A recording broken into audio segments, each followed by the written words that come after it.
You know that specific kind of nightmare where you realize you've made a mistake so catastrophic, the only logical option is to fake your own death and move to a cave? Yeah, I'm living in that moment right now. Most girls in this city dream of meeting the Alpha King. They dream of the mating bond, the sparks, the happily ever after. I didn't get sparks. I got a social death sentence. Because I didn't meet the Alpha King at a ball.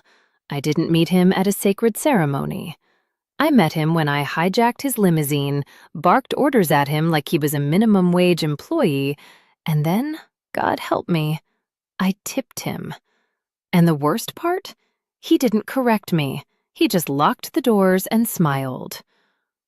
Welcome back to Raven's Library, where the romance never sleeps. I love checking the comments and seeing just how far our pack reaches. We have listeners tuning in from every corner of the globe. So, before we dive into today's story, pause for a second and let me know in the comments, where in the world are you listening from tonight? Represent your city. And if you hate waiting for cliffhangers, hit that join button. Our members get early access to every single upload, plus exclusive loyalty badges to stand out in the comments section. Skip the wait, grab your badge, and let's get into the story. Chapter 1. The Escape. Driver, take me home, and step on it before those vultures come out here. I slammed the heavy door shut, sealing out the flashbulbs of the paparazzi and the suffocating stench of desperation that clung to the Moonstone Gala like cheap perfume. My chest was heaving, my silver heels were dangling from my fingertips, and I was dripping wet. I threw myself back against the plush leather seat, letting out a groan that was half frustration, half relief. "Did you hear me?" I snapped, leaning forward when the car didn't immediately peel away from the curb. I said, drive. I'm paying for express, aren't I? Or is the meter broken? The man in the front seat didn't move. He didn't flinch. He just sat there, his broad shoulders filling out a tuxedo jacket that looked far too tailored for a standard rideshare service. He was staring straight ahead, his hands gripping the leather steering wheel at 10 and 2. The silence stretched, thick and uncomfortable, interrupted only by the sound of rain drumming against the roof. Then, slowly, he raised his eyes to the rearview mirror.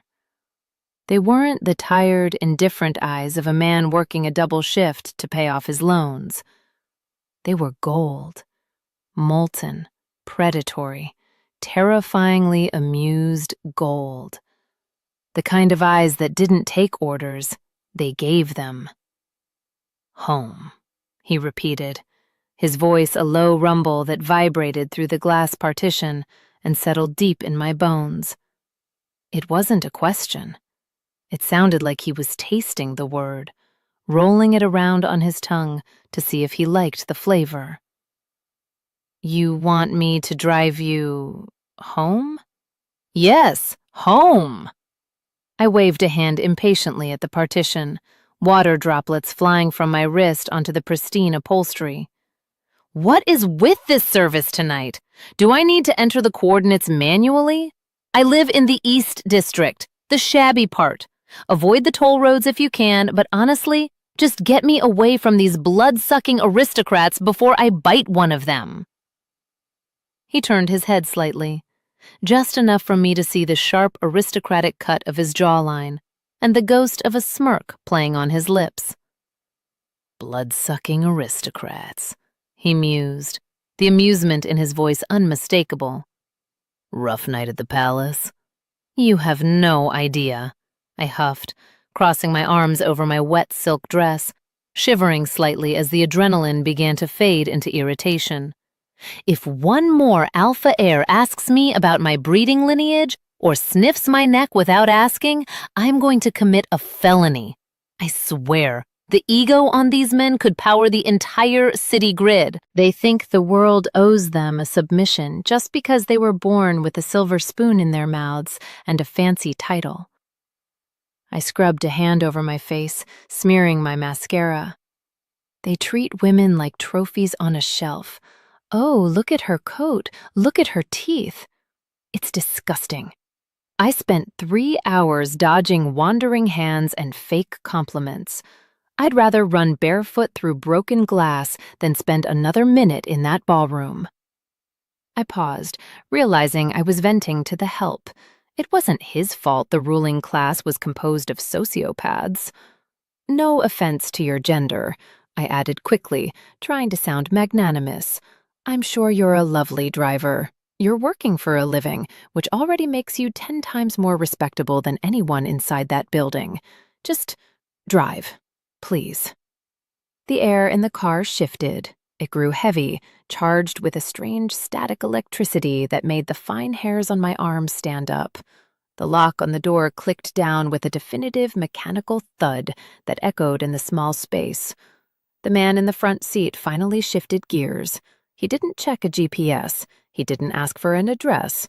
He just looked at me in the mirror again, that golden gaze locking onto mine with an intensity that made my wolf pace nervously in my chest. He looked like a wolf who had just found a rabbit that was stupid enough to jump straight into his den. "You want to escape the ego?" he asked, his voice dropping an octave, smooth as velvet wrapped around a jagged rock. "You want a man who knows how to just drive." "That is literally the definition of your job description," I retorted, though my voice wavered slightly. Why was he looking at me like that, like he was hungry? "Why are you looking at me like I'm the entertainment?" He chuckled. It was a dark, rich sound that seemed to come from the bottom of a well. "Gladly." The engine roared to life, not the whine of a standard sedan, but the guttural growl of a beast waking up. The tires screeched against the wet pavement, and the force of the acceleration pinned me back against the seat. "Hey!" I shouted, grabbing the strap handle as we swerved into traffic, cutting off a town car with zero hesitation. "I said step on it, not kill us. Watch the road." "I am watching the road," he called back, his tone unbothered, almost delighting in my panic. "You wanted away from the vultures, sweetheart. I'm getting you away." We blew through a red light, the speedometer climbing higher. My heart hammered against my ribs. This wasn't a rideshare. This was a kidnapping, or the world's most aggressive customer service. "You're going the wrong way," I realized, looking out the tinted window as the city skyline began to blur into streaks of neon light. "The East District is that way. Where are you taking me?" He didn't answer. He just floored it. Chapter 2. The Shortcut. "You are absolutely not watching the road. You're watching me in the mirror," I shouted, grabbing the leather armrest as the limo swerved around a slow-moving delivery truck with the kind of precision that suggested professional racing training, or a death wish. "And for the record, the East District is behind us. You missed the turn off 3 streets ago. Are you kidnapping me? Because I have pepper spray and I have very poor aim, so I will blind us both." "Relax," the driver said, his voice maddeningly calm over the roar of the engine. "I know where the East District is. We're taking a shortcut." "A shortcut?" I scoffed, leaning forward to glare at the back of his head. His dark hair was perfectly styled, not a strand out of place, despite the chaos he was inflicting on the laws of traffic safety. "We are currently heading toward the coastal highway. That is the opposite of a shortcut. That is the scenic route. I am not paying you for a tour of the cliffs, buddy. I'm paying you to get me to my couch, my sweatpants, and a bottle of cheap wine." "Maybe I think you need some air first," he countered. He banked the massive vehicle into a turn that shouldn't have been physically possible for a car the size of a city block. The tires screamed in protest, a high-pitched wail that made my wolf bristle beneath my skin. But the car didn't spin out. It hugged the asphalt like it had claws. "I don't need air," I need sanity, I snapped, though my heart was doing a traitorous little flip in my chest. And I certainly don't need life advice from a chauffeur who drives like he's fleeing a crime scene. Who taught you to drive? A video game? Something like that, he drawled. And I'm not fleeing. I'm relocating with enthusiasm. You're insane, I muttered, sinking back into the seat as we blasted onto the on-ramp. The city lights fell away, replaced by the dark, churning expanse of the ocean on one side and the towering cliffs on the other. The rain had turned into a mist, slicking the roads, making the black asphalt shine like obsidian. So, tell me, he said, his eyes finding mine in the mirror again. That golden gaze was relentless. It felt heavy, tangible, like a physical touch against my skin. Why the animosity toward the crown? You seemed ready to tear someone's throat out back there. I don't have animosity, I lied, looking out the window as the street lamps blurred into a single ribbon of light. I have exhaustion. Do you know what it's like to be surrounded by people who think their bloodline makes them a god? The Alpha King and his court, they're all the same, arrogant, detached. They look at people like me, working wolves, and see labor, or entertainment, or nothing at all. The driver went silent for a moment. People like you? Nobody wolves, I said, shrugging. I'm a graphic designer. I pay my own bills. I don't rely on a pack allowance. To men like the king, that makes me feral, uncontrollable. I let out a sharp, bitter laugh. I heard he has a collection of vintage cars he never drives. Just sits in his ivory tower, hoarding wealth, while the rest of us are out here fighting for a parking spot. He's probably never pumped his own gas in his life. The corner of the driver's mouth twitched. Is that so? Oh, absolutely. I bet he has someone to tie his shoes, I continued, warming up to the subject. He's probably soft, pampered. If he had to drive this car in this rain, he'd probably crash into a fire hydrant within 5 minutes. The car suddenly surged forward, the engine's growl deepening into a roar. The speed didn't terrify me, it thrilled me. And that was the problem. Soft, the driver repeated, the word rolling off his tongue like a dark promise. Well then, let's see how soft the ride gets. Chapter 3. The Adrenaline. He didn't slow down for the hairpin turn. Any normal driver would have tapped the brakes. A cautious driver would have slammed them. This lunatic downshifted. I felt the lurch in my stomach, the sudden shift in gravity as the limo's weight transferred to the front tires. He flicked the steering wheel, just a sharp, precise movement of his wrist, and the back of the car broke traction. We were drifting, in a limousine. Are you out of your mind? I yelled, but the scream got tangled in my throat, coming out as a breathless laugh.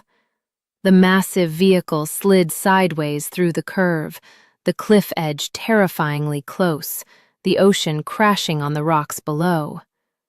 It was a dance, a terrifying, high-velocity waltz with death, and he was leading with absolute, terrifying control. You called me soft, he called back, his voice effortless over the squeal of rubber on wet pavement. I figured I should tough it out. He corrected the slide with a smooth countersteer, the car straightening out just as we exited the curve and shot down the straightaway. My heart was hammering a frantic rhythm against my ribs, thud, thud, thud, matching the RPM of the engine. My wolf was pacing, tail wagging. She loved this. She loved the danger. She loved him. I didn't tell you to kill us, I shouted, gripping the partition, my face inches from the glass. "I said the king was soft. You're just reckless. There's a difference." "Is there?" He glanced up, catching my reflection. "You're not screaming, sweetheart. You're smiling." I touched my face. He was right. I was grinning like a maniac. The rush of wind, the vibration of the engine, the sheer audacity of this man hijacking my night. It was the most alive I'd felt in years. It was better than the gala, better than the champagne. It was raw. "Don't call me sweetheart," I managed to say, trying to inject some authority back into my voice, but it lacked heat. "And keep your eyes on the road, driver. If I die in a rented tux, my mother will never forgive me." "It's not rented," he murmured, almost to himself. "What?" "Nothing." He took the next curve faster. "Tell me to stop." "What?" "Tell me to stop," he challenged, his voice dropping that octave again, vibrating through the floorboards. "Say the word. Say stop. I'm scared. I want to get out. And I'll pull over right now. I'll drive you home at 30 miles per hour like a good little employee." I looked at his hands on the wheel. Large. Capable. No rings that I could see from this angle. Just power. He was testing me. He was daring me to be the fragile little female the gala wanted me to be. To cower. To submit to the fear. I leaned closer to the partition, narrowing my eyes. Faster. I saw his head snap up in surprise. "Excuse me?" "You heard me," I said, my voice steady, fueled by the same fire that made me run into the rain. "If you think you can scare me with a little hydroplaning, you're wrong. I've dated alphas with worse driving skills than this. Drive the car, pretty boy. Show me what you've got." A low, guttural sound filled the cabin. It took me a second to realize he was laughing. It wasn't a polite, courtly chuckle. It was a dark, delighted sound. "As you wish." The world blurred. The ride became a blur of motion and sound, a symphony of chaos that we were creating together. We weren't driver and passenger anymore. We were partners in crime. For 20 minutes, I forgot about my rent, my job, the crushing expectations of society. It was just the rain, the speed, and the man in the front seat who drove like a god.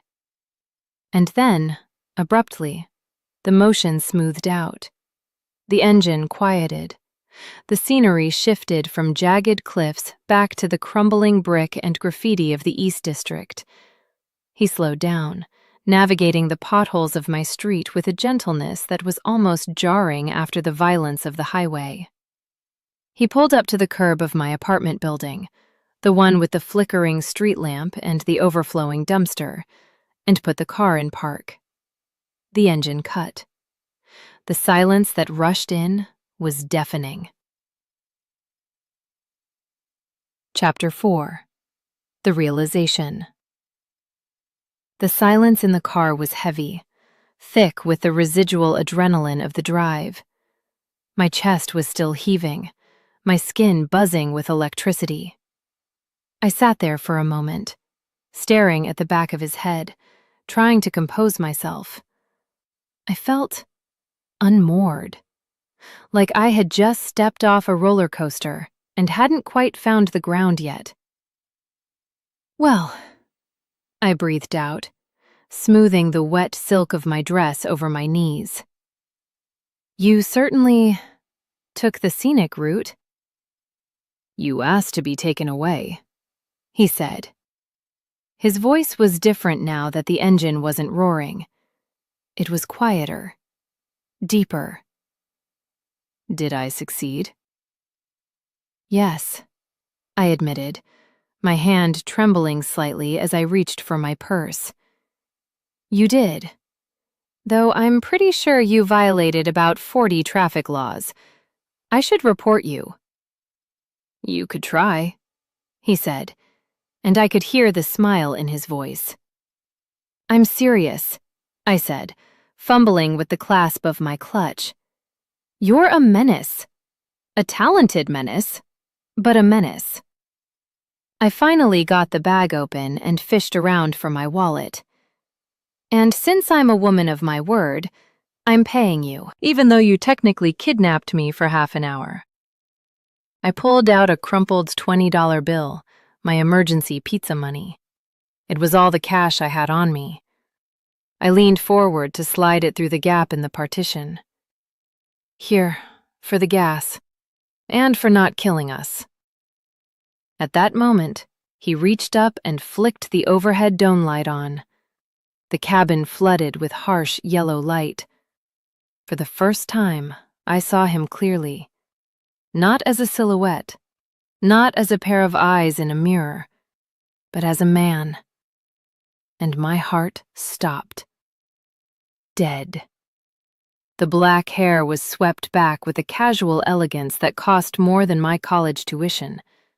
The tuxedo wasn't just tailored, it was bespoke, the fabric absorbing the light. But it wasn't the clothes. It was the face. The sharp, high cheekbones. The scar just above his left eyebrow that every tabloid had analyzed for meaning. The predator's jawline. And the ring. His hand was resting on the center console, inches from where I was holding the money. A heavy gold signet ring sat on his finger. Embossed into the metal was the snarling wolf head with the crescent moon in its jaws. The royal crest. The seal of House Valerius. My breath hitched in a strangled gasp. I looked from the ring to his face. He turned in his seat, draping his arm over the backrest, and looked me dead in the eye. Up close, his eyes were devastating. Gold flecked with obsidian. The eyes of the apex. "Roman," I whispered, the name slipping out before I could stop it. Not Your Majesty. Not Alpha King. Just Roman. "Sophie," he replied. He knew my name. How did he know my name? "You have a very vigorous critiques of my leadership style. I'm impressed." I froze. My brain was short-circuiting. I had just spent 40 minutes treating the Alpha King of the entire continent like an Uber driver. I had insulted his driving. I had called him pretty boy. I had called him soft.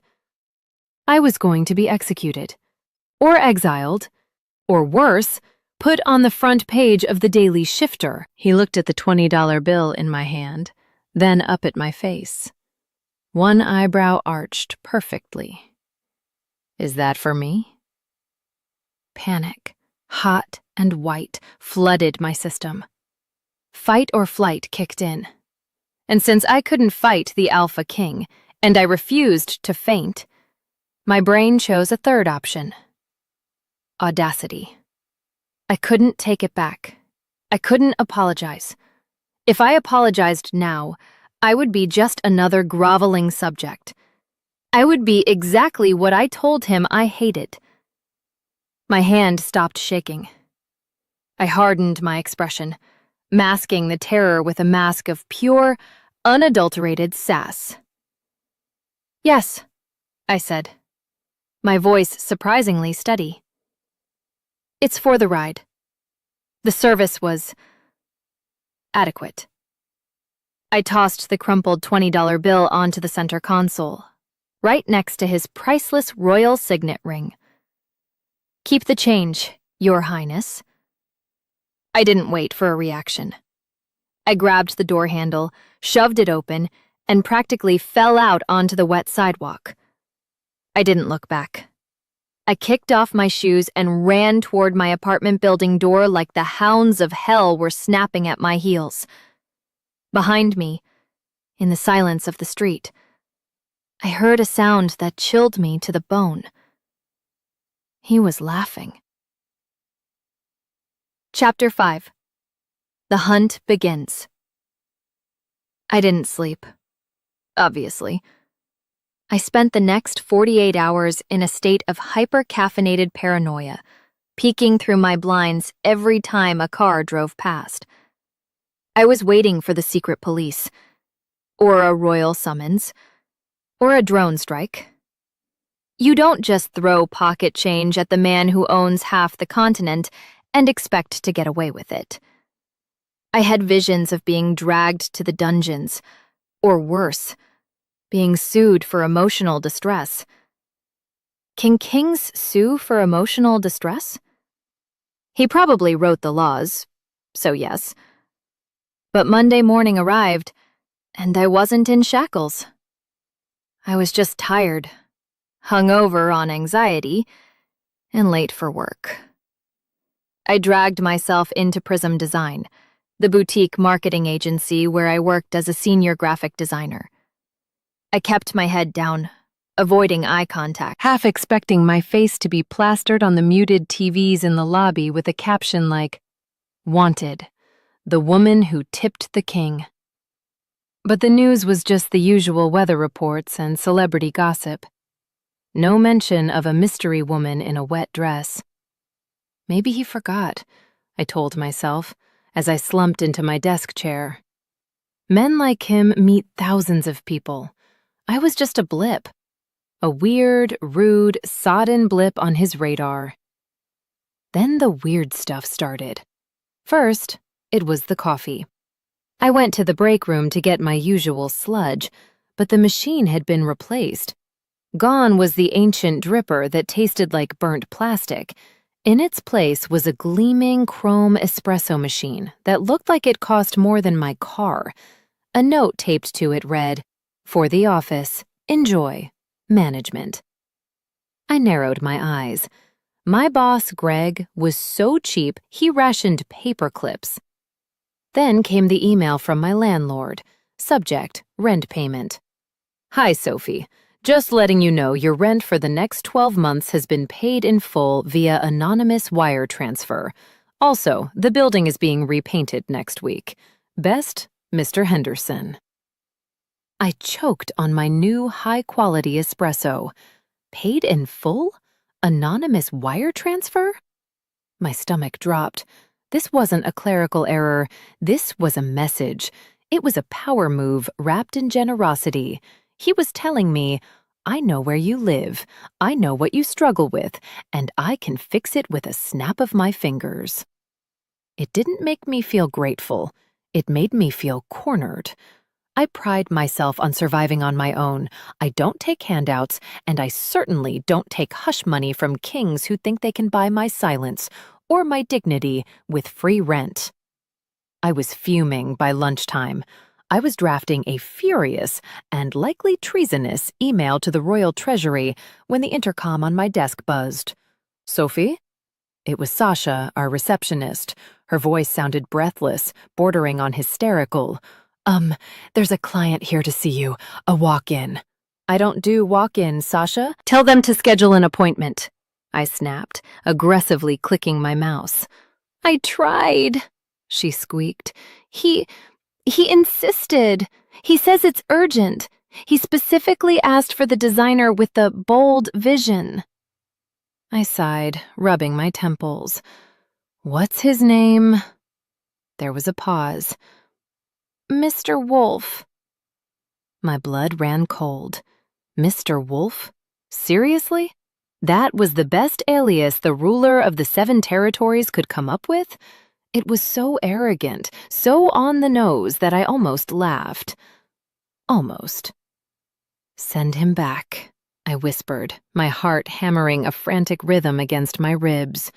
I stood up, smoothing down my pencil skirt, wishing I had worn something more intimidating than a thrifted cardigan. I heard the heavy thud of footsteps coming down the hallway. The chatter in the office died down instantly. The air pressure in the room seemed to drop, the way it does right before a tornado touches down. And then he filled the doorway. He wasn't wearing a tuxedo this time.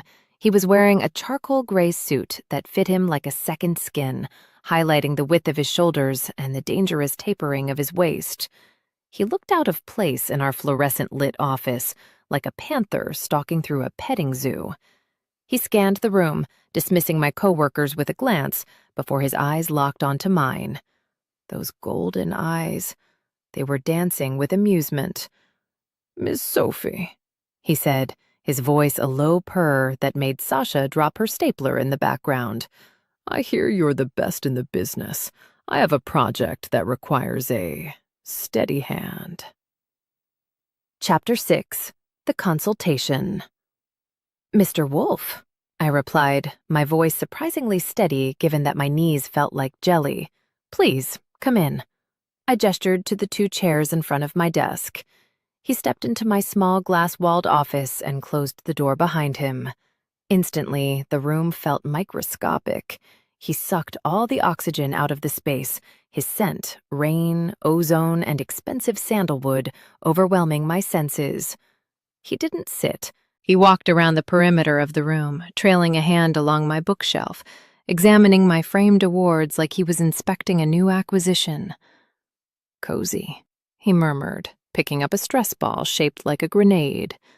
"Is this where the magic happens?" "This is where I work," I said, moving behind my desk to put a barrier between us. "To what do I owe the pleasure, Mr. Wolf?" And I use that name loosely, considering it's about as subtle as a brick to the face. He chuckled, turning to face me. He placed the grenade back on the shelf with deliberate care. "I value directness. I thought you appreciated that. You certainly were direct the other night." "I was mistaken the other night," I corrected, booting up my computer monitor to avoid looking at his mouth. "And I thought I made it clear that the transaction was concluded. I paid you. We're square." "Square?" He raised an eyebrow, stepping closer to the desk. "You think a crumpled 20 covers the cost of hijacking a royal vehicle?" "It covers the gas," I shot back, lifting my chin, "and the emotional distress of your driving. Now, do you actually have a design project, or are you just here to harass the working class?" "Both," he said seamlessly. He sat down then, reclining in the cheap office chair with the grace of a man ascending a throne. "I have a new venture, a luxury transport service, high-end, discreet, for the discerning client who wants to be taken exactly where they need to go." I stared at him. He was mocking me. He was literally turning our accidental meeting into a business pitch just to mess with me. "Let me guess," I said dryly. "The tagline is gladly." His lips quirked. "I like it. Write that down." "I'm not writing anything down," I said, crossing my arms. "I can't take you on as a client. It's a conflict of interest." "What conflict?" "The conflict where you're the king and I'm the woman who threw money at you," I hissed, leaning over the desk and lowering my voice. Are you doing this? The rent? The coffee machine? Are you trying to buy me?" Roman's expression sobered. The playful glint vanished, replaced by a sudden, terrifying intensity. He leaned forward, matching my posture, until our faces were inches apart. "If I wanted to buy you, Sophie, I wouldn't start with rent. I'd start with the city block." My breath hitched. "I don't want to buy you," he continued, his voice dropping to that vibration-level rumble. "I want to see if you're real. Most people, when they realize who I am, they change, they shrink, they fawn. But you..." He reached into the inside pocket of his suit jacket. "You double down." He pulled out the $20 bill. My $20 bill. He had smoothed it out, pressed it flat, and, I realized with horror, laminated it? No, not laminated. It was in a protective plastic sleeve, like a rare baseball card. "I keep this on my desk," he said softly. "It's the first time anyone has paid me for my effort in a decade. It's motivating." "You're weird," I whispered. "You know that, right? You're a weird, obsessive king. And you're a rude, fascinating graphic designer." He stood up, placing the bill back in his pocket near his heart. "Dinner, tonight, 8 p.m., the Gilded Cage." "I can't," I blurted out. "I have a date." I didn't have a date. I had a date with a microwave burrito and a rerun of a crime documentary. But I needed a shield. Roman paused. His eyes darkened, shifting from gold to a deep molten amber. The temperature in the room plummeted. "A date," he repeated, the word tasting sour in his mouth. "With whom?" "Gary," I lied. "He's an accountant. He drives a Volvo. He drives it very slowly. It's going to be thrilling." Roman stared at me for a long beat, his jaw ticking. Then a slow, predatory smile spread across his face. It wasn't a nice smile. It was the smile of a wolf who had just decided to hunt. "Gary," he mused. "Well, I suppose I'll see you around, Sophie. Don't work too hard." He turned and walked out, leaving the door wide open. I collapsed into my chair, my heart racing, feeling like I had just survived a bomb disposal. I needed a real date. Fast. Chapter 7. Public Property. Gary was real. Sort of. He was a friend of a friend I had matched with on a dating app 3 months ago and ghosted. I texted him in a panic at 2 p.m. By 7:30 p.m., I was sitting across from him at Le Petit Bistrot, a perfectly adequate, moderately priced French restaurant that was definitely not the Gilded Cage. Gary was exactly as I had described him. Safe. He was talking about tax brackets. He had been talking about tax brackets for 20 minutes. "And the thing about the capital gains tax is that it really disincentivizes short-term investment," Gary was saying, cutting his chicken with precise surgical strokes. "Are you listening, Sophie?" "Riveting, Gary," I said, forcing a smile and taking a massive gulp of wine. "Tell me more about the fiscal year." I was bored out of my mind, but I felt safe. No one was looking at us. No one was challenging me. It was normal. I needed normal. Then the atmosphere shifted. It started with the silence, the gentle clinking of silverware, and the hum of conversation in the restaurant simply stopped. It rolled through the room like a wave, starting at the entrance and washing over us. Gary stopped chewing. I turned around in my chair. Standing at the hostess stand was Roman. But he wasn't alone. He was flanked by 2 massive bodyguards who looked like they ate concrete for breakfast. The hostess looked like she was about to faint. Roman scanned the room. It took him exactly 1 second to find me. His gaze locked onto mine, and he started walking. He didn't wait to be seated. He just walked through the center of the restaurant, and people literally scrambled to pull their chairs in, creating a path for him.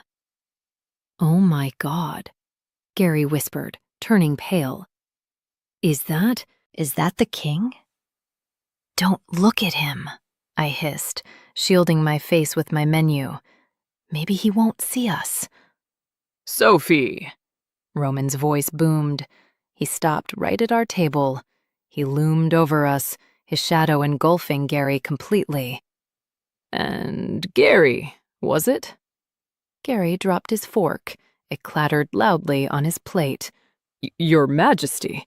He stammered, half rising from his chair to bow, then panicking and sitting back down. Yes, Gary. I'm Gary. Fascinating. Roman drawled, not looking at Gary at all. His eyes were glued to me. He looked at my dress, a simple black number, my hair, my half-empty wine glass. I believe there's been a mistake with the reservation system. There hasn't, I said, glaring at him. We are eating dinner. Go away. The restaurant gasped. Someone dropped a glass. Gary looked like he was going to cry. Actually, Roman continued, ignoring my rudeness, I've just bought the restaurant. What? I choked. I bought it about 5 minutes ago on my phone. Roman said casually, checking his nails. And I've decided to make it a private event. Everyone else will be compensated for their meals and asked to leave. But you two... He smiled that sharp, dangerous smile. You can stay. I insist. You are unbelievable. I stood up, my chair scraping loudly against the floor. You bought a bistro just to crash my date? I didn't want you to be interrupted by the crowds, he said innocently. I know how much you value your privacy. Come on, Gary, I said, grabbing my purse. We're leaving. I think I should stay. Gary squeaked. I mean, free dinner? And the king? I looked at Gary. I looked at Roman, who was looking at me with pure, unadulterated triumph. Fine, I snapped. Enjoy your chicken, Gary. I stormed away from the table, heading for the exit. Roman was on my heels instantly. He caught up to me in the narrow hallway leading to the coat check, stepping in front of me to block my path. Move, I warned. You're running again, he said softly, his voice low and intimate in the confined space. Why are you running, Sophie? He bores you. I could smell the boredom on you from the door. He's normal, I shouted, prodding him in the chest with my index finger. I poked the solid wall of muscle beneath his suit. He doesn't buy buildings to make a point. He doesn't have a security detail. He's safe. Safe is boring, Roman countered, taking a step closer, forcing me back against the wall. He didn't touch me, but he caged me in with his body. And you're not a woman who wants safe. You jumped into my car in the rain. You ordered me around. You have fire in your blood, Sophie. Stop trying to drown it in lukewarm water. I am not. I saw the way you looked at me in the office, he whispered, leaning down, his face inches from mine. And I see the way you're looking at me now. You're not angry because I ruined your date. You're angry because you wanted me to. I opened my mouth to argue, but the words died in my throat. Because he was right. My heart was pounding not with fear, but with anticipation. Get out of my way, I whispered, but I didn't push him back. Make me, he challenged. Just then, a flash went off. We both froze. Through the glass door of the restaurant entrance, a paparazzi photographer was lowering his camera, a grin on his face. He had just captured the Alpha King, pinning a mystery woman against a wall, her hand on his chest, their faces intimately close. Oh no, I breathed. Roman looked at the photographer, then back at me. Well, he murmured, so much for being a nobody. Chapter 8. The Scent of Trouble. The flash didn't just blind me, it branded me. I tried to shield my face, but it was too late. I pushed past Roman, ignoring his hand reaching out to steady me, and practically sprinted for the exit. I left Gary, the free dinner, and my dignity somewhere near the coat check. I got home, locked my door, drew the curtains, and prayed that the news cycle would find something more interesting by morning. Maybe a political scandal, or a celebrity breakup. Anything other than the king and the commoner. I was naive. By 7 a.m., my face, or rather the side of my face and my very aggressive finger poking the king's chest, was on every screen in the city. The headlines were creative. Who tamed the beast? Asked one. The royal rebuke, screamed another. But my personal favorite, courtesy of the trashiest tabloid in the supernatural world, was The Mystery Shrew. Who is the woman scolding the crown? Shrew? I yelled at my laptop screen, slamming my coffee mug down. I am not a shrew. I am a dissatisfied customer. My phone started buzzing, then vibrating. Then it just stayed on a continuous hum of incoming notifications. Unknown numbers, texts from people I hadn't spoken to since high school, asking if I was dating the money.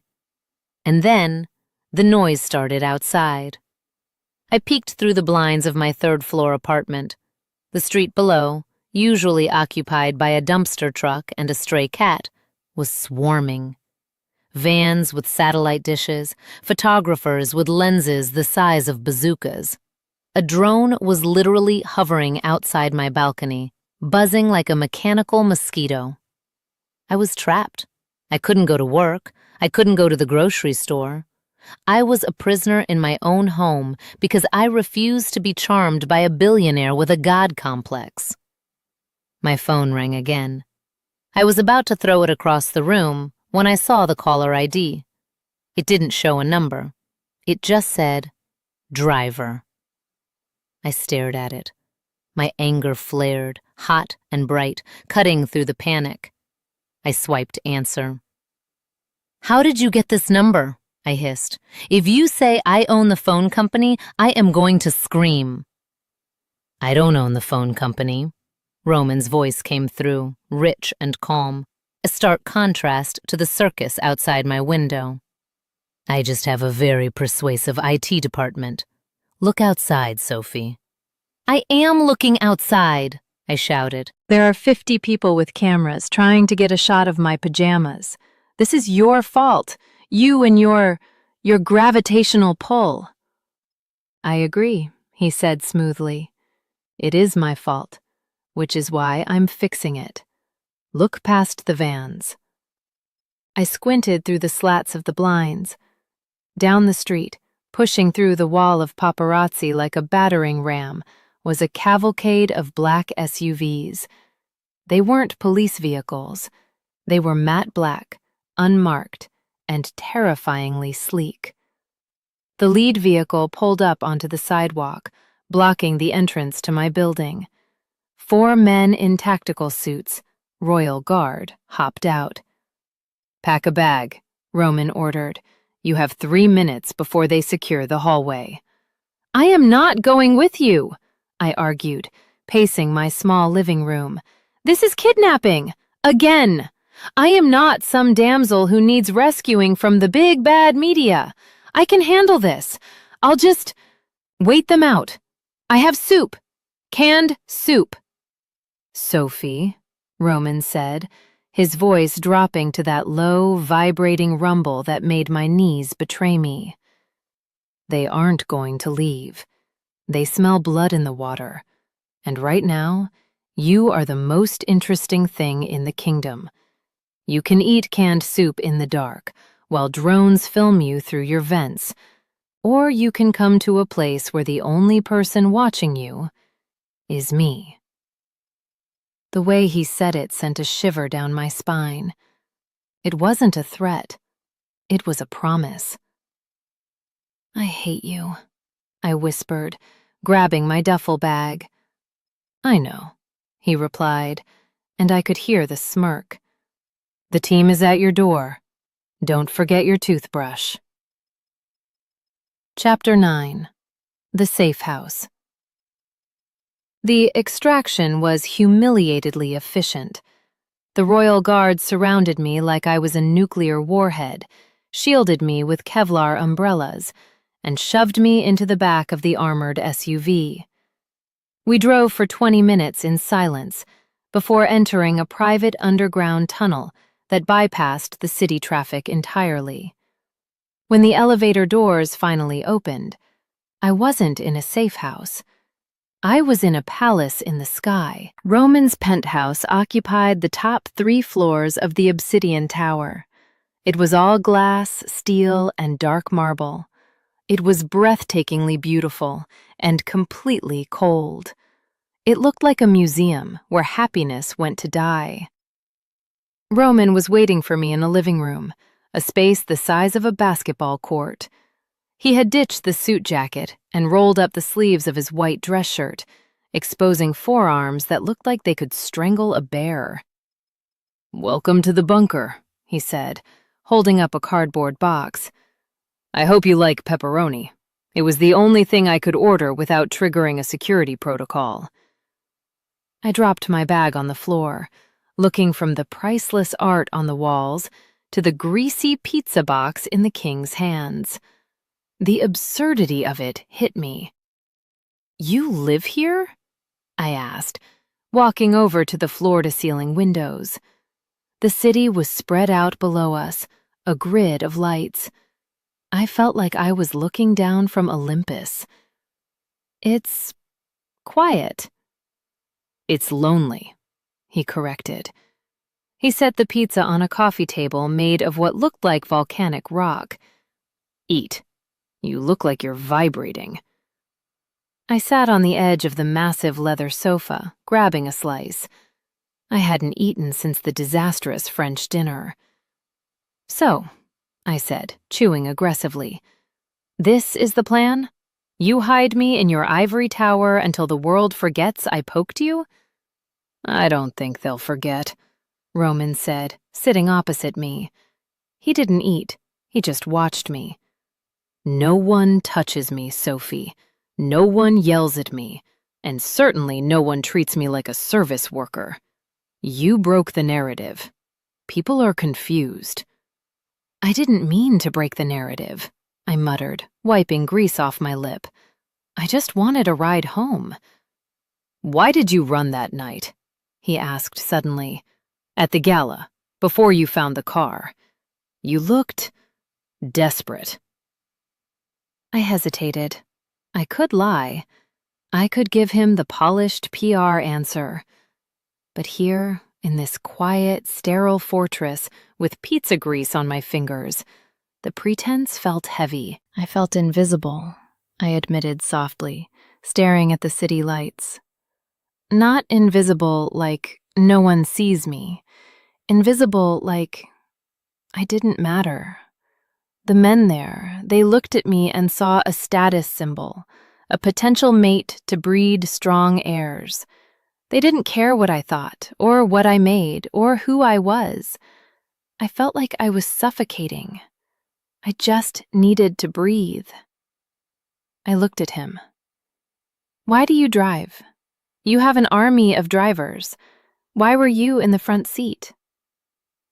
Roman leaned back, his golden eyes losing their predator edge, softening into something more human. "Control," he said. "My entire life is managed. My schedule, my meals, my laws, my wars. I am the apex. I am responsible for everyone. But behind the wheel, it's just physics. Input and output. If I turn the wheel, the car turns. If I hit the gas, it goes. It's the only place where I am just a man in a machine. Until you jumped in." He leaned forward, his elbows on his knees. And then, for the first time in 10 years, I wasn't just driving. I was chasing. "I wasn't trying to be chased," I whispered. "I know," he said. "That's why I can't stop." Chapter 10. The Almost Kiss. The air in the penthouse changed. Outside, the weather had turned. A summer storm was rolling in, heavy and purple, mirroring the night we met. Thunder rumbled low and deep, shaking the glass walls. Inside, the lights flickered and dimmed, casting the vast room into shadow. We had finished the pizza. We had finished the small talk. Now there was nothing left but the silence and the undeniable magnetic pull that had been tugging at my chest since I first saw his eyes in that rearview mirror. Roman stood up. He walked over to where I was sitting, but he didn't sit back down. He stood over me, his presence overwhelming. He smelled like rain and power. "You should go to bed," he said. His voice was rough, strained. "The guest suite is down the hall. It has a lock. You'll be safe." "I know I'm safe," I said, standing up to face him. It was a mistake. Standing up put me inches from his body. I could feel the heat radiating off him. "You're not the one I'm afraid of, Roman." "You should be," he murmured. He reached out, his hand hovering near my face before his fingers lightly grazed my cheekbone. His touch was electric. My breath hitched. "My wolf. He doesn't understand why you're in my territory, but not in my bed. He's getting impatient." "And you?" I challenged, my voice barely a whisper. "What do you understand?" "I understand that you are trouble," he said, his thumb tracing the line of my lower lip. "I understand that you value your freedom more than anything, and I understand that if I kiss you right now, you might run again." He stepped closer, caging me against the back of the sofa. There was nowhere to go. I didn't want to go anywhere.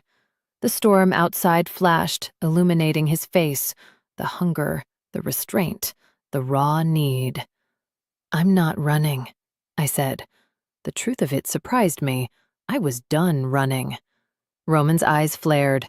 His hand moved from my face to the nape of my neck, his fingers tangling in my hair. He pulled me closer, tilting my head back. His gaze dropped to my lips. "Then tell me to stop," he whispered, echoing the words from the car. "Tell me to stop, Sophie." "Don't," I breathed. He groaned, a low, animalistic sound, and lowered his head. I closed my eyes, my hands clutching the fabric of his shirt, bracing for the collision. I could feel his breath on my lips, hot and fast. Ding! The elevator doors blasted open with a cheerful chime that sounded like a gunshot in the quiet room. "Your Majesty, we have a code red on the western border." We sprang apart like guilty teenagers. I stumbled back, my heart hammering so hard I thought it would crack a rib. Roman spun around, a snarl ripping from his throat that was entirely wolf.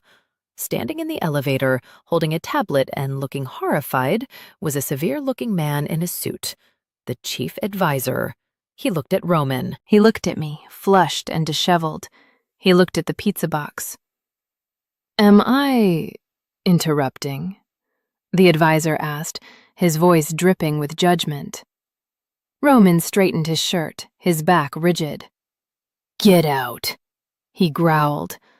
"Sir, the council is—" "I said—" Roman turned, his eyes glowing fully gold now, terrifying and absolute. "Get out." The advisor didn't flinch. He looked straight at me, his eyes cold and calculating.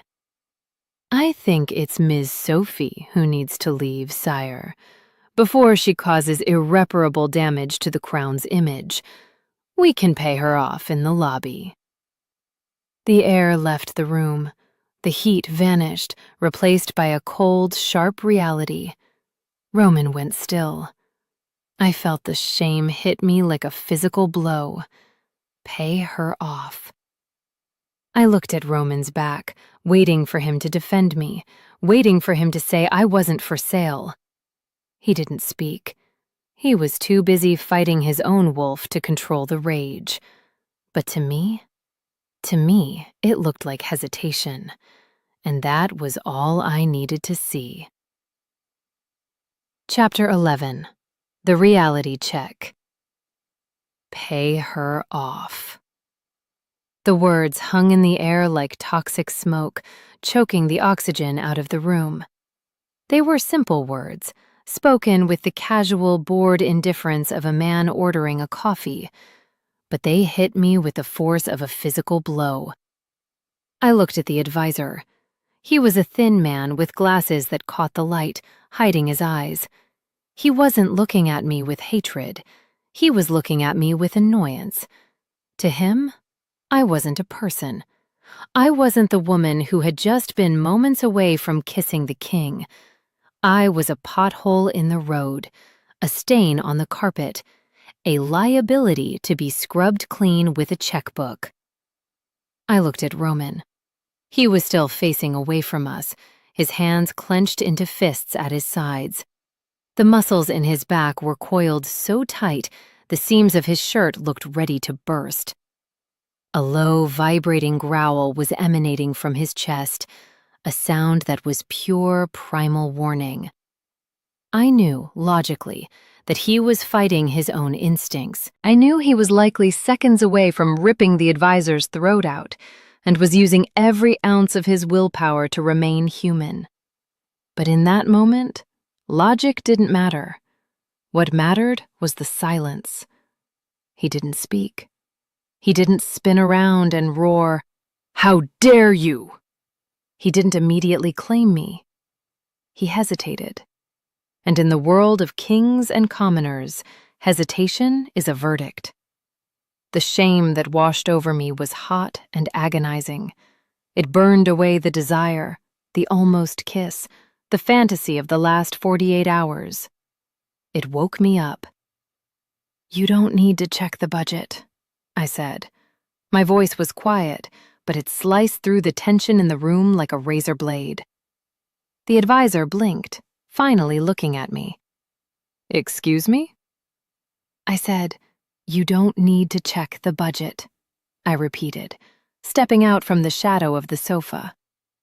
I walked over to where my duffel bag lay on the floor. I picked it up, slinging the strap over my shoulder. It felt heavy. It felt like reality. I'm not for sale, and I'm not a liability. "Sophie," Roman growled, his voice strangled, like he was speaking through crushed glass. He started to turn, his movement jerky and unnatural. Don't what?" I asked, looking at his back. "Don't leave? Don't listen to the man who manages your life?" "He's right, Roman. Look at us." I gestured between his bespoke shirt and my wrinkled jeans, the pizza box, and the $1,000,000 view.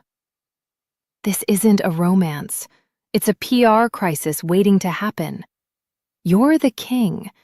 I'm just the girl who needed a ride." "I am trying not to kill him," Roman managed to get out, his knuckles turning white. "That's the problem," I said sadly.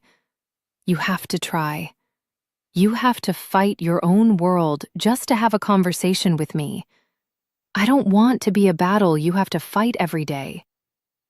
I walked to the table where we had eaten. I grabbed a napkin and a pen from the hotel-style stationery kit. I scribbled 2 words. "Fun's over."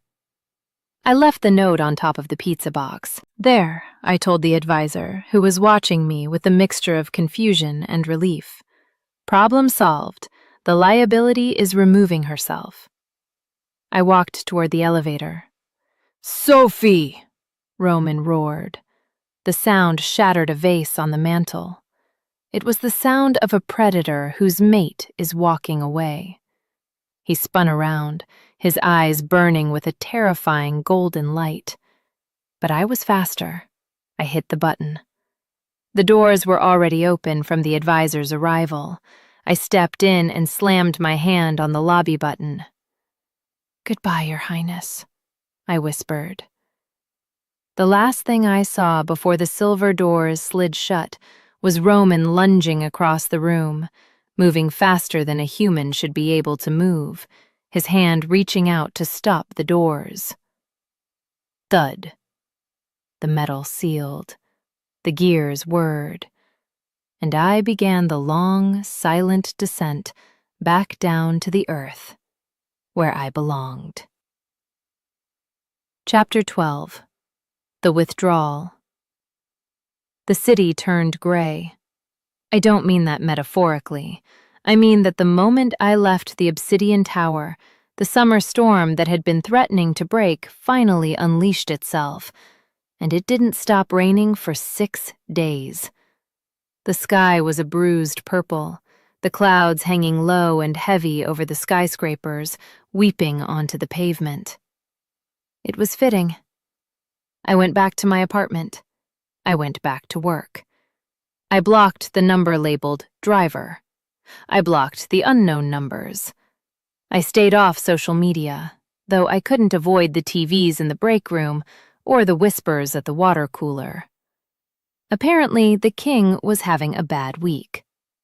Reports coming out of the palace suggest a massive restructuring of the royal council. The news anchor droned on Tuesday. Chief Advisor Marcus Thorne has been relieved of his duties, effective immediately. Sources say he was escorted from the premises by security. I stirred my coffee, staring at the screen. He fired him. He actually fired him. Furthermore, the anchor continued, looking nervous, His Majesty has cancelled all public appearances for the foreseeable future. The royal press secretary cites personal matters, but insiders describe the mood within the citadel as volatile. The king is said to be on the warpath. I turned the TV off. I should have felt vindicated. I should have felt powerful. The man fired his top advisor because of me. But I just felt cold. I missed the banter. I missed the adrenaline. I missed the way he looked at me in the rearview mirror, like I was the only destination that mattered. But I couldn't go back.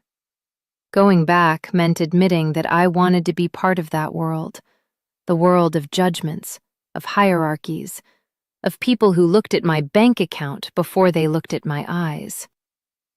I refused to be a consort. I refused to be tamed. Friday arrived with a crack of thunder that shook my windows.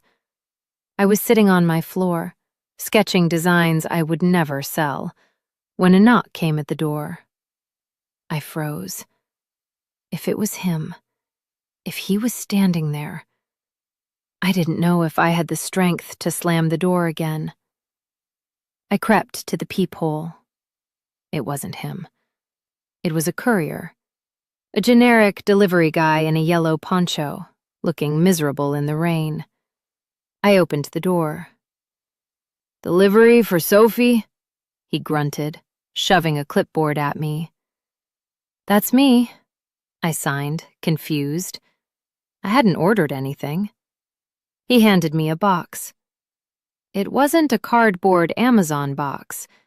It was a heavy, matte black box made of some material that felt like velvet and steel combined. It had no return address, just my name embossed in silver. I took it inside and set it on my kitchen table. My hands were shaking. I knew who it was from. The aesthetic was undeniable. I lifted the lid. There was no note, no letter begging for forgiveness, no long explanation of his feelings. Inside the box, resting on a bed of black silk, was a single, heavy cardstock envelope with the royal seal in wax. And resting on top of the envelope was a plastic protective sleeve. Inside the sleeve was a crumpled $20 bill. My $20 bill. My breath hitched. He had sent it back. I opened the envelope. It was an invitation. The Royal Solstice Ball, Saturday, the 21st of June, the Palace of Mirrors, Admit 1. And underneath the formal printed text, someone, Roman, had written in thick black fountain pen ink, "The meter is still running. Come get your change." I stared at the money. I stared at the handwriting. It wasn't a plea. It wasn't an apology. It was a challenge. He was telling me that the transaction wasn't over. He was telling me that if I wanted to be done with him, I had to come and tell him to his face. He was daring me to walk into the lion's den and reject him in front of the whole world. I picked up the $20. I felt a smile, a sharp, dangerous, terrifying smile, tug at the corner of my mouth. "Okay, driver," I whispered to the empty room. "You want a destination? I'll give you one." Chapter 13. The Preparation. If I was going to walk into the Palace of Mirrors, a place designed to make people feel small, inadequate, and underdressed, I wasn't going to do it as the mystery shrew. I wasn't going to do it as a victim. And I certainly wasn't going to do it as a Cinderella hopeful. I was going as the wolf who tipped the king. I spent the next 24 hours in a frenzy. I called in every favor I had in the fashion district. I didn't want a gown. I didn't want tulle or lace or sparkles. I wanted armor. "Make it sharp," I told my friend Leo, a tailor who worked out of a basement in the East District. "I want to look like I could cut anyone who touches me." Leo delivered. The dress was black. Not soft black, but Vanta black. The kind of black that absorbs light. It was strapless, with a plunging neckline that was more aggressive than inviting. It was fitted through the bodice like a corset made of shadows, and then it slid up the thigh on the left side. High. Dangerously high. I paired it with stiletto heels that were essentially steel spikes. I painted my lips a dark blood red. I pulled my hair back into a severe, sleek, high ponytail that exposed my neck and my jawline. No jewelry, no diamonds, no borrowed tiaras. I looked in the mirror. I didn't look like a princess. I looked like a villain. "Perfect," I murmured. I didn't take a limo to the palace. I called a standard rideshare. A Toyota Camry with a dent in the bumper and a driver named Steve who was chewing gum loudly. "Going to the big party, huh?" Steve asked, eyeing me in the mirror as we idled in the line of Bentleys and Rolls-Royces waiting to enter the palace gates. "Something like that," I said, checking my lipstick. "You look like you're going to a funeral," Steve noted. "I might be," I replied. "Depends on how the night goes." We pulled up to the grand staircase. The red carpet was swarming. The press was there in full force, hungry for the king's first appearance in a week. They were shouting at the debutantes, snapping photos of the fake smiles and the borrowed jewels. I paid Steve. I opened my own door. I stepped out onto the red carpet. The reaction was immediate. First, the photographers near me stopped shouting. Then, the silence spread. It rippled down the line like a wave. The flashbulbs stopped popping. The chatter died.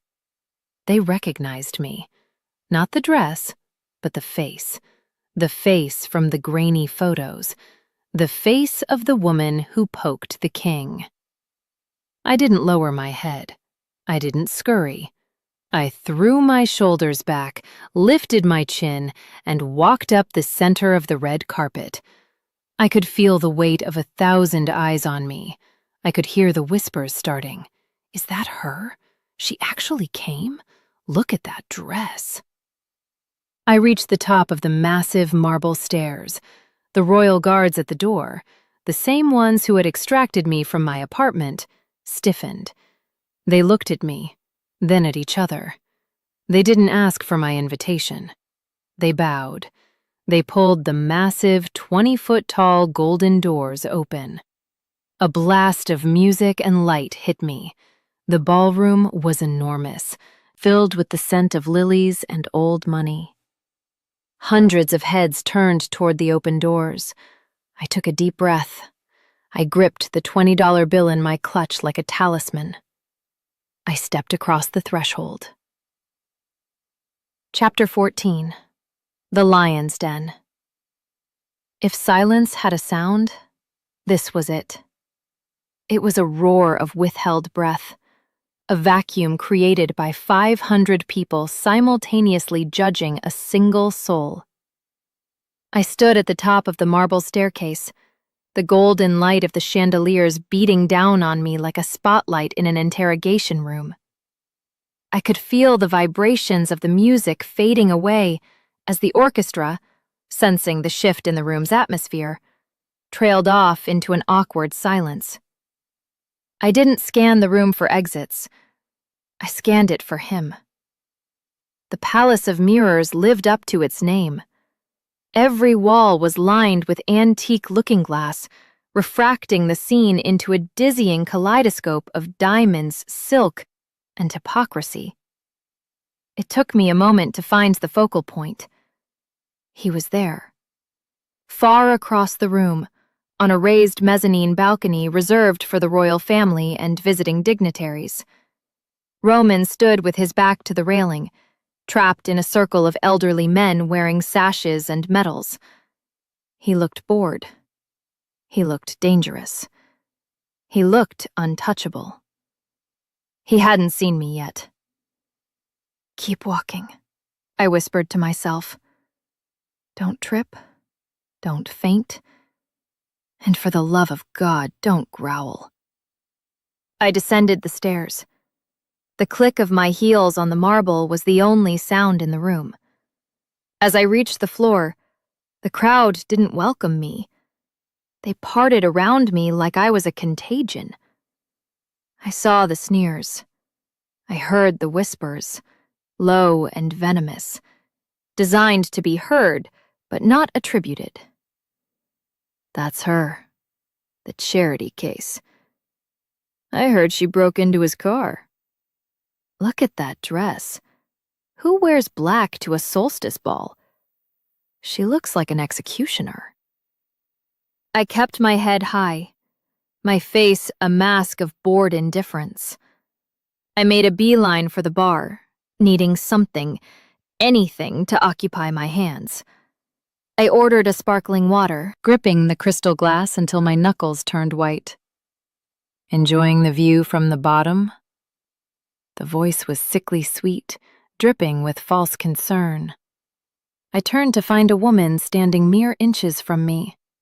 She was beautiful in the way a poisonous flower is beautiful, blonde, statuesque, wearing a gown of crushed velvet that cost more than my entire education. I recognized her from the tabloids. Lady Alara, the daughter of a duke, and the woman the press had been betting on to be Roman's mate for 3 years. "Lady Alara," I said, keeping my voice steady. "The view is fine. It's the company that's lacking." Alara's smile didn't waver, but her eyes narrowed into slits. Her posse, 3 other women in pastel gowns, giggled on cue. "You're brave," Alara purred, stepping closer, invading my personal space. She smelled of expensive rose oil and entitlement. "Walking in here like you belong. It's almost inspiring. Like watching a dog try to walk on its hind legs." "I'm not here for your approval," I said, setting my glass down. "I'm here to return something to the king." "Oh, I'm sure you are," Alara laughed, a tinkling, brittle sound. "What is it? His wallet? Or perhaps you're looking for a tip? I heard that's how you met. He mistook you for... what was it? A beggar? A stray?" "He mistook me for someone real," I shot back, my patience snapping. "Which explains why he never looked twice at you." The air around us froze. The giggling stopped. Alara's face went rigid, the mask slipping to reveal pure, unadulterated malice. She took a step back, her hand tightening around the stem of her wine glass, a large goblet filled with deep, dark crimson Pinot Noir. "You insolent little," she began, her voice rising. "Don't," I warned, sensing the shift in her posture. "Don't do something you'll regret." "Regret?" Alara smirked. "Who is going to make me regret it? You? You're nobody. You're just the help." She didn't throw the wine. That would have been too aggressive. Instead, She feigned a stumble, a theatrical, clumsy lurch forward. Her hand slipped. The contents of the glass, an entire pint of red wine, splashed directly across the front of my dress. It hit me like a slap. The cold liquid soaked instantly into the bodice, drenching my skin, dripping down the sleek black fabric and splashing onto my shoes. The smell of alcohol was overwhelming. Alara gasped, her hand flying to her mouth in mock horror. "Oh no! Oh, I am so clumsy! But, well, it's a good thing you wore black, isn't it? It hides the stain, though nothing can hide the smell." She leaned in, her voice dropping to a whisper that only I could hear. "Driver, clean that up." Chapter 15. The King's Roar. The room didn't just gasp, it halted. The music had stopped long ago, but now even the breathing seemed to cease. I stood there, the cold wine seeping through to my skin, shivering not from the temperature, but from the sheer white-hot humiliation burning through my veins. I could feel the eyes of 500 aristocrats on me. Some were horrified, yes, but most were amused. They were smiling behind their fans. This was the entertainment. The stray had been put in her place. I looked at Alara. She was beaming, waiting for me to cry, waiting for me to run. I didn't cry.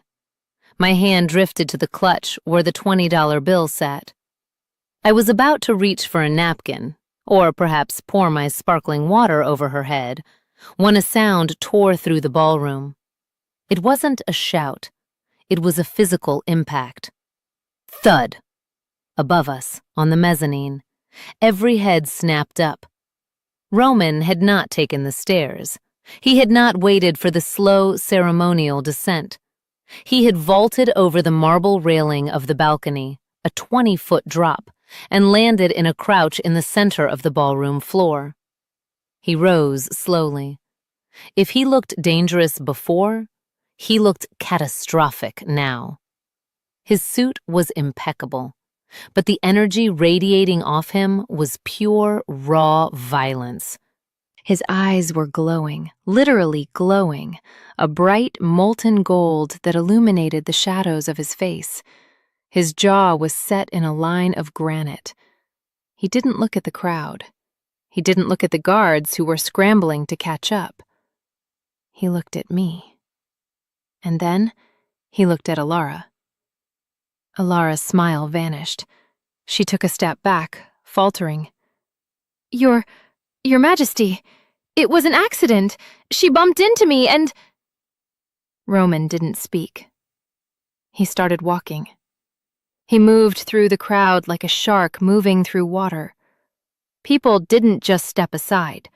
They scrambled, tripping over their gowns to get out of his path. The air around him seemed to crackle with ozone. He wasn't running, but he closed the distance in seconds. He stopped between me and Alara. He didn't even look at her. He turned his back to her completely, dismissing her existence entirely. He looked at the wine soaking my chest. He looked at the droplets on my shoes. A muscle in his cheek ticked. "Are you burned?" he asked. His voice was low, rough, and terrifyingly gentle. "No," I whispered, my voice shaking despite my best efforts. "It's just wine, Roman. It's disrespect." He cut me off. He shrugged out of his tuxedo jacket. It was a custom-made garment, woven with the royal crest, worth more than Alara's life. He didn't care. He shook it out and wrapped it around my shoulders, pulling the lapels tight to cover the stain, cocooning me in his scent. Sandalwood, rain, and fury. He buttoned the single button at the front, his large hands moving with deliberate care, shielding me from the prying eyes of the court. His knuckles brushed my chin. His skin was burning hot. "I told you," he murmured, his eyes locking onto mine, ignoring the hundreds of witnesses. "I told you I was done driving alone. Why did you try to navigate this pit by yourself?" Because I wanted to see if I could, I replied, gripping the lapels of his jacket. "You don't have to," he said. Then he turned. He didn't yell. He didn't throw a punch. He simply looked at Alara, who was now trembling so hard her empty wine glass was rattling in her hand. "Lady Alara," Roman said. His voice wasn't loud, but it carried to every corner of the silent hall. "You seem to have a problem with balance. Perhaps the altitude of the court is too high for you." "Your Majesty, Alara stammered, pale as a sheet. "Leave," Roman said. "Sire?" "Leave my house," Roman commanded, the alpha tone slipping into his voice, making the glass in the windows vibrate. "And do not return until you learn that the only thing lowly in this room is your behavior." Alara burst into tears and fled, her heels clacking frantically on the marble as she ran for the exit. Roman didn't watch her go. He looked out at the silent, stunned room. He looked at the dukes, the duchesses, the press, the guards. He scanned them all, his gaze daring anyone to speak, to move, to breathe wrong. "Is there anyone else?" Roman asked, his voice calm and deadly. "Who wishes to treat my guest like a servant?" Chapter 16. The Public Claim. Silence. Absolute, terrified silence. You could have heard a pin drop.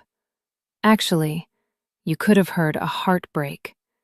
The entire aristocracy of the 7 territories was holding its breath, staring at the king who had just exiled a duchess for spilling a drink. Roman stood in front of me, a wall of black wool and broad shoulders. He hadn't just defended me. He had declared war on anyone who touched me. But he wasn't done. He turned back to me. The rage in his eyes dimmed, replaced by something far more intense, something that made my knees weak. "You're ruined," he said softly, looking at the wine stain peeking out from under his jacket. "It's just a dress," I managed to say, though my heart was hammering against my ribs like a trapped bird. "I have others. Well, not like this one. This one was a rental. I'm definitely not getting my deposit back." A ghost of a smile touched his lips. "I'll buy the shop." "Roman," I warned. "I'll buy the designer," he amended. "Roman." "I'll buy the grapes," he whispered, stepping closer. "I don't care about the dress, Sophie. I care that you're standing here, looking like you're ready to fight an army, when all I want to do is—" He stopped. He looked down at my feet. "Your shoe," he noted. I looked down. A splash of wine had hit my left stiletto, leaving a dark, sticky smear on the silver leather. "It's fine," I said quickly. "Really, I can wipe it off." "No," Roman said. And then the king of the shifters, the apex alpha, the man who owned the skyline, knelt. The gasp that went through the room this time was audible.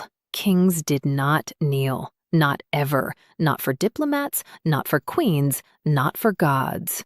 Roman went down on one knee before me. He pulled a silk handkerchief from his pocket, crisp white, embroidered with gold. He didn't care about the fabric.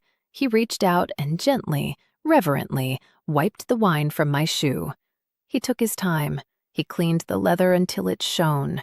Then he rested his hand on my ankle, his thumb brushing the sensitive skin there. The heat of his touch traveled straight up my leg and settled in my core. He looked up at me from his kneeling position. His eyes were open, vulnerable, stripping away all the titles and the power. "I never wanted a passenger, Sophie," he said, his voice carrying clearly in the acoustics of the hall. "I hated having passengers. They talk too much. They want to go to the wrong places. They complain about the speed." I laughed, a choked, watery sound. "I complained about the speed. You challenged the speed," he corrected. "You made the ride worth taking." He stood up, rising to his full height, towering over me but making me feel like the tallest person in the room. He held out his hand, palm up, an invitation. "I'm done driving circles around this city alone," he said. "I need a navigator. I need someone who isn't afraid to tell me when I'm lost. I need you." He took a breath. "Sophie." Will you take the wheel? It wasn't a marriage proposal. It was something bigger. In our world, asking someone to take the wheel was asking them to share the control, to share the burden, to lead with him. I looked at his hand. I looked at the $20 bill still clutched in my fingers. I looked at the crowd. They were blurring into the background. None of them mattered. The judgment, the status, the fear, it was all noise. The only thing that was real was the man standing in front of me, offering me his world. I dropped the $20 bill. It fluttered to the floor, landing on the spot where he had knelt. I placed my hand in his. "Only if I get to choose the radio station," I whispered.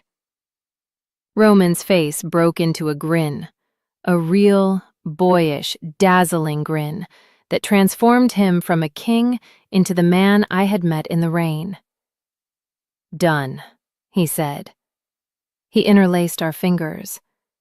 He didn't look back at the court. He didn't offer a closing speech. He just turned, pulling me with him, and began to walk toward the massive double doors. "Where are we going?" I asked, struggling to keep up with his long strides as we left the stunned silence of the ballroom behind.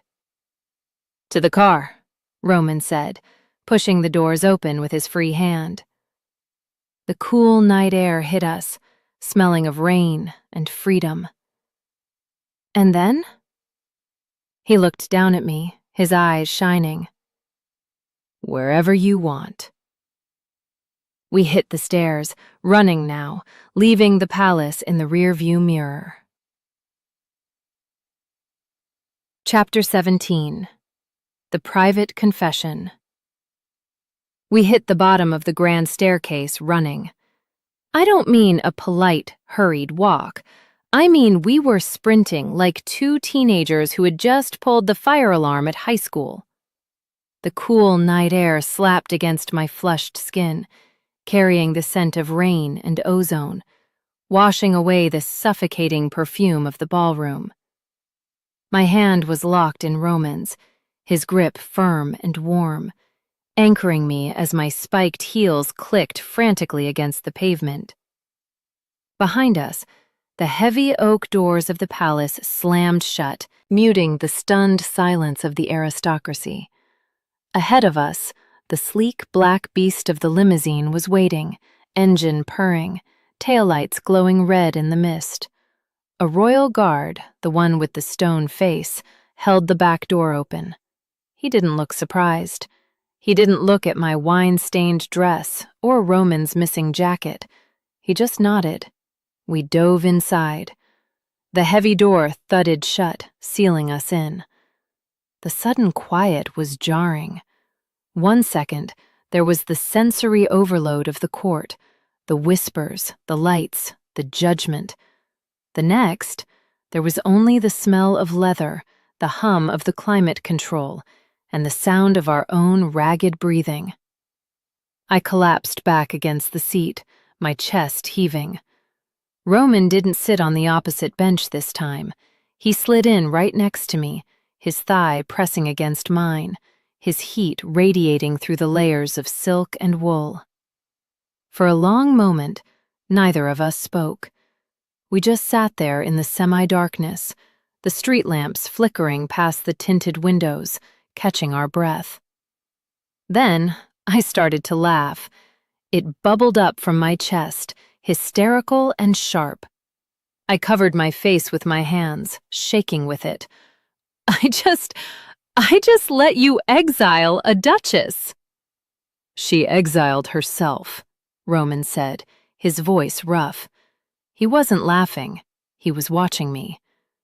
I just opened the door. You cleaned my shoe, I gasped, lowering my hands to look at him. You knelt on the floor, in front of the council, in front of the cameras. Do you have any idea what you've done? The headlines tomorrow are going to be insane. King submits to stray. Monarchy crumbles over Pinot Noir. Let them write, Roman dismissed, reaching out to tuck a loose strand of hair behind my ear. His fingers lingered on my jaw, his touch grounding me. I don't care about the headlines, Sophie. I care about the fact that for the last week, every time I walked into a room, it felt empty because you weren't in it. The laughter died in my throat. The air in the car shifted, becoming heavy and charged, just like it had that first night. But this time, there was no fear. There was no confusion about who he was or what I was. I wasn't running from you, I whispered, the confession spilling out before I could stop it. That night at the penthouse, when I left, I wasn't running because I didn't want this. I was running because I was terrified of disappearing. I looked down at his jacket, still draped over my shoulders. In your world, people like me, we get swallowed whole. We become accessories, the king's mate, the king's shadow. I fought so hard to be Sophie, just Sophie. I didn't want to lose her. Roman shifted, turning his body fully toward me.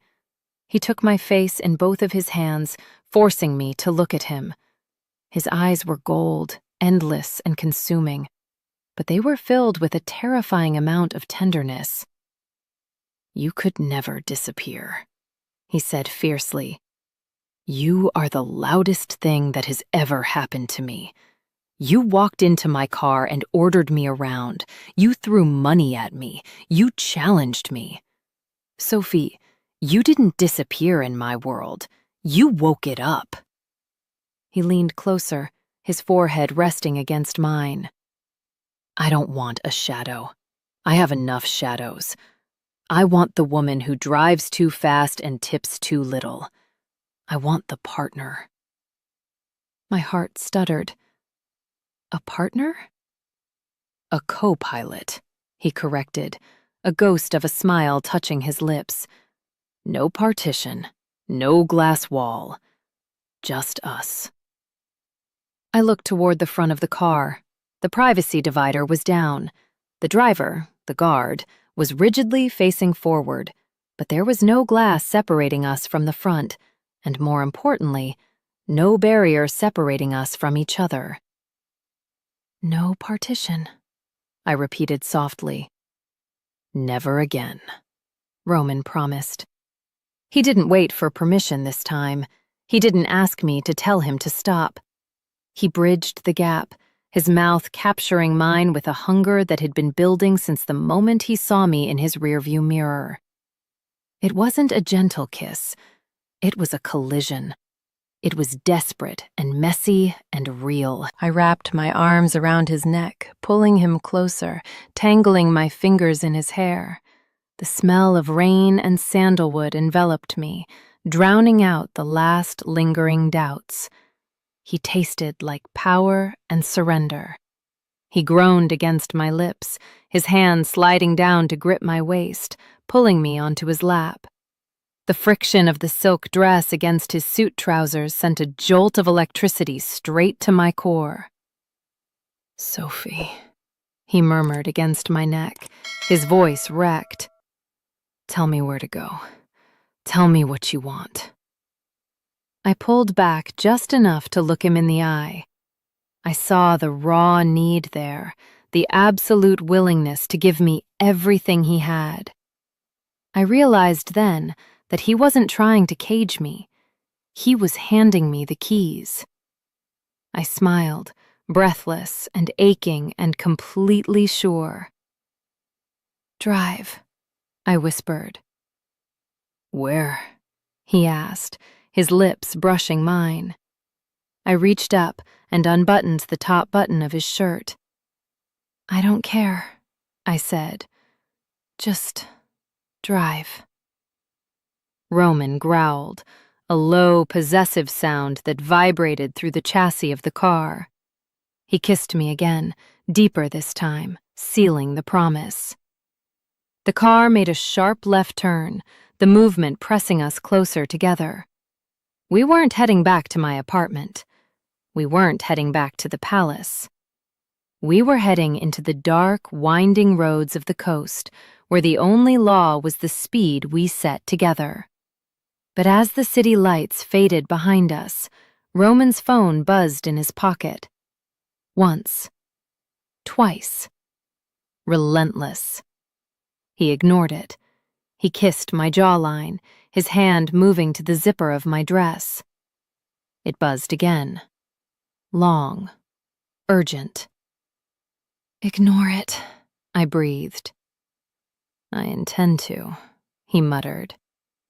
Then, the car slowed down. We both froze. The guard in the front seat cleared his throat, his voice tight with panic. "Sire," the guard said, not daring to turn around. "I apologize. I truly do. But you need to see this."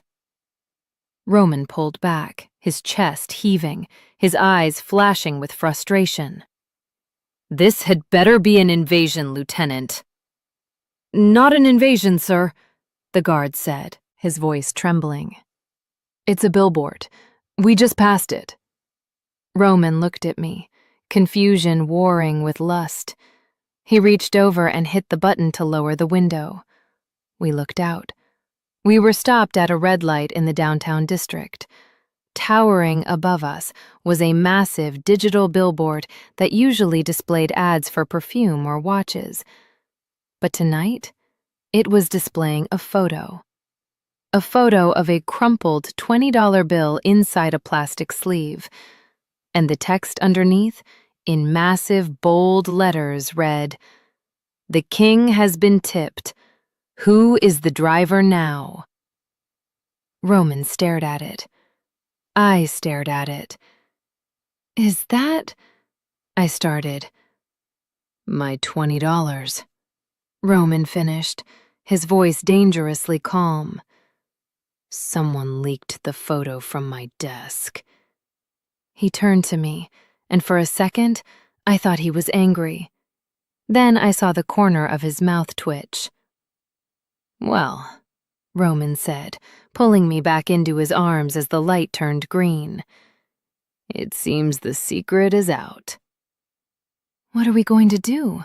I asked, looking at the massive ad that was undoubtedly being seen by millions. Roman smirked, the expression sharp and wicked. "We're going to give them a show." Chapter 18. The New Navigation. "Give them a show?"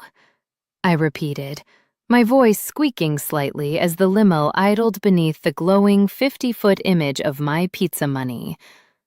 "Roman, that's not a show. That's a scandal. That's the end of your dignity."